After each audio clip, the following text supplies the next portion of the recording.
কে হবে হালুয়াঘাট দুবাউড়ার নতুন এমপি? কোটা সংস্কারকে কেন্দ্র করে হাসিনা সরকার পদত্যাগ করে সেনা প্রধানের নিকট দেশ হস্তান্তর করার পর হেলিকপ্টার যোগে পালিয়ে যায় ভারতে। এদিকে উত্তাল পুরো বাংলাদেশ। বর্তমানে পরিস্থিতি অনেকটাই স্বাভাবিক হতে শুরু করেছে।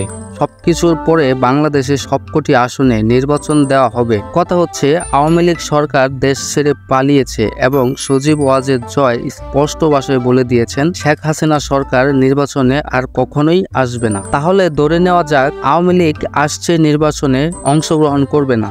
এখন আমরা চলে যাচ্ছি ময়মনসিংহ ১ হালুয়াঘাট দুবাউড়া আসনে। কে হবে এই আসনের নতুন এমপি? প্রথমে আসছে সাবেক এমপি আফজাল এইচ খানের কাছে। আফজাল এইচ খান সুপ্রিম কোর্টের আইনজীবী ও বাংলাদেশ জাতীয়তাবাদী দলের রাজনৈতিকবিদ। তিনি ইংরেজি দৈনিক দ্য ডেইলি স্টারের নিউজ এডিটর হিসেবে দায়িত্ব পালন করেছিলেন। তিনি বাংলাদেশ জাতীয়তাবাদী দলের ময়মনসিংহ জেলার ছিলেন। তিনি বিএনপি হয়ে ময়মনসিংহ ১ হালুয়াঘাট দুবাউড়া থেকে ৬ ফেব্রুয়ারি ১৯৯৬ ও ৭ম জাতীয় সংসদ নির্বাচনে জুন ১৯৯৬ সংসদ নির্বাচিত হয়েছিলেন। ২০০১ ও ২০০৮ সালে জাতীয় সংসদ নির্বাচনে অংশ নিয়েও পরাজিত হন এই সাবেক এমপি।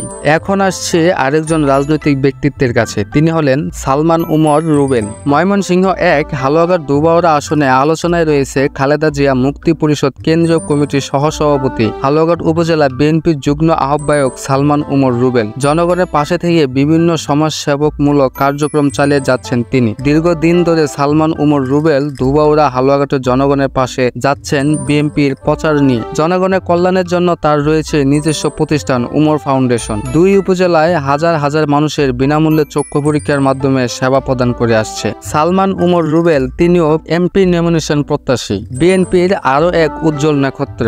বিএনপির ভারপ্রাপ্ত দপ্তর সম্পাদক হলেন ইমরান সালে প্রিন্স। ঢাকায় গত ২৮শে অক্টোবর সংঘর্ষের ঘটনার মামলায় গ্রেপ্তার বিএনপির শহীদ ইমরান সালে প্রিন্স এবং অবশেষে তাকে নেওয়া হয় ৩ দিনের রিমান্ডে। দলের দুঃসময়ে ইমরান সালে প্রিন্স লাগাতার কাজ করে গিয়েছেন এবং বর্তমানে ময়মনসিংহের বিএনপির যুগ্ম মহাসচিব হলেন ইমরান সালে প্রিন্স। এখানেই আমাদের প্রশ্ন রয়ে যায়, কে হবেন হালুয়াঘাটের বিএনপির বর্তমান এমপি? আমরা ভিডিওতে যে ৩ মুখকে পরিচয় করে দিয়েছি, এদের মধ্যে কোন ব্যক্তি আপনার পছন্দের এমপি কমেন্ট করতে ভুলবেন না। ভিডিওটি ভালো লাগলে অবশ্যই চ্যানেলটি সাবস্ক্রাইব করবেন, আর যারা ফেসবুক থেকে দেখছেন তারা অবশ্যই চ্যানেলটি ফলো দিয়ে যাবেন।